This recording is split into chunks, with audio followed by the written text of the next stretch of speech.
जय श्री राम। श्री हनुमान अंक में ऋग्वेद में श्री रामदूत श्री हनुमान जी। ऋग्वेद का विशेष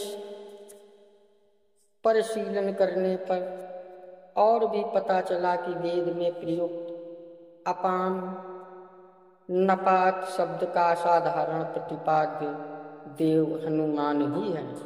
वे स्वतंत्र एवं अल्प देव हैं।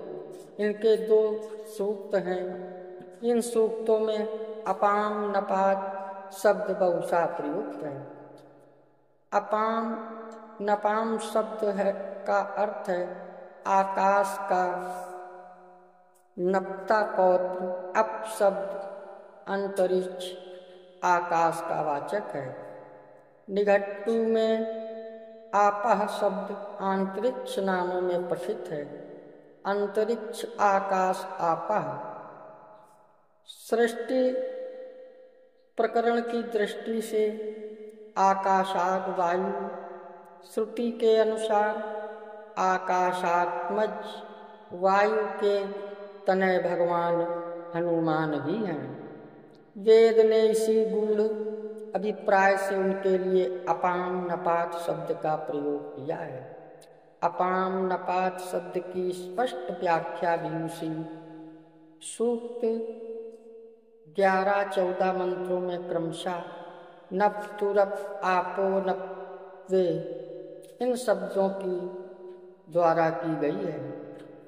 मंत्रों में प्रयुक्त शब्द का स्पष्टीकरण मंत्र में अपाम नप्त्रे शब्द से किया गया है। निम्न निर्दिष्ट मंत्र से इस पर विशेष प्रकाश डाला जाता है।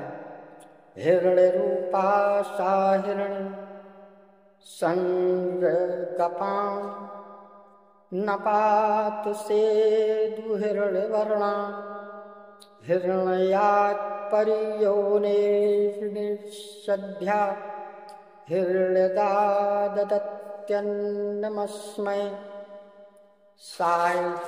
सायणाचार्य ने रूप शब्द का अर्थ शरीर, संदक का अर्थ इंद्रिय तथा वर्ण का अर्थ कांति किया है। अतः सा वा हिरणमय शरीर युक्त तथा हिरणमय इंद्रियों से समलंकृत है। सेदु निश्चित ही वह स्वर्ण के समान कांति से शोभित है।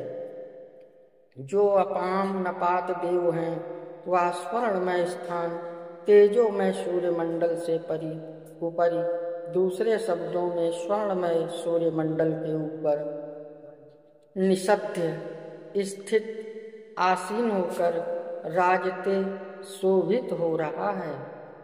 हिरण्यदा स्वर्ण के दाता संपन्न भक्त असमय इस अपाम नपात देव हनुमान के लिए अन्नोपलक्षित मधुर मोदकादि पदार्थ ददति देते हैं।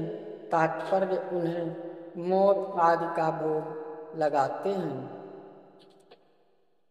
इसी मंत्र का भाव हेम शैलाभ देहम शब्द से गोस्वामी तुलसीदास जी ने अभिव्यक्त किया है। धन्य है श्री गोस्वामी तुलसीदास जी, जिन्होंने वेद मंत्रों का गहन अध्ययन किया और सूक्ष्म गवेषणा से अवगत भगवान हनुमान स्वरूप से शब्द विशेषणों का ललित पदावली द्वारा उपयुक्त श्लोक में उपन्यास किया। ज्ञान देवता भगवान हनुमान की ही कृपा से मुझे उनके स्वरूप के प्रतिपादक कतिपय वेद मंत्र प्रतिभाषित हुए हैं। वेदार्थ भाषक यास्क मुनि ऋचा की व्याख्या में बलपूर्वक लिख रहे हैं।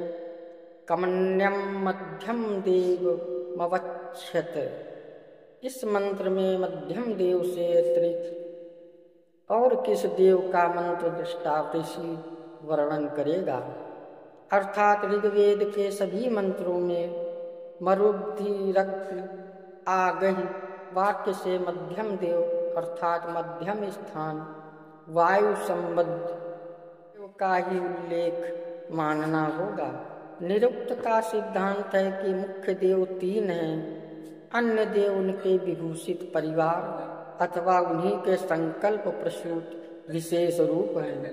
अतः इस सूक्त में मध्यम स्थान वायु देव के संकल्प प्रसूत वायुपुत्र हनुमान ही अग्नि शब्द से प्रतिपाद्य हैं। ये अन्यत्र अग्नि शब्द का कपिराज हनुमान अर्थ करने में किसी को आशंका करने का कदाचित अवसर है, किंतु ऋग्वेद के सूक्त में मरुद्धिरग् आ गई इस नवधा प्रयुक्त मंत्र के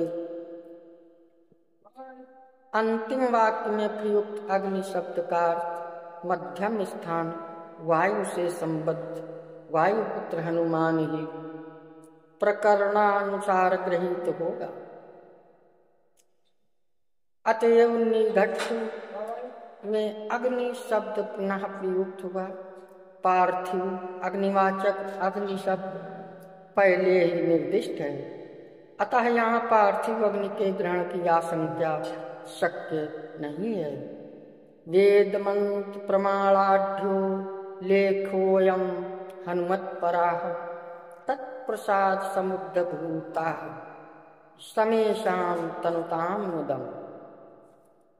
अगर ये था श्री हनुमान अंक में, ऋग्वेद में श्री रामदूत श्री हनुमान जी। अगर आप हमारे चैनल में नए आए हो तो सब्सक्राइब करें, लाइक करें, शेयर करें।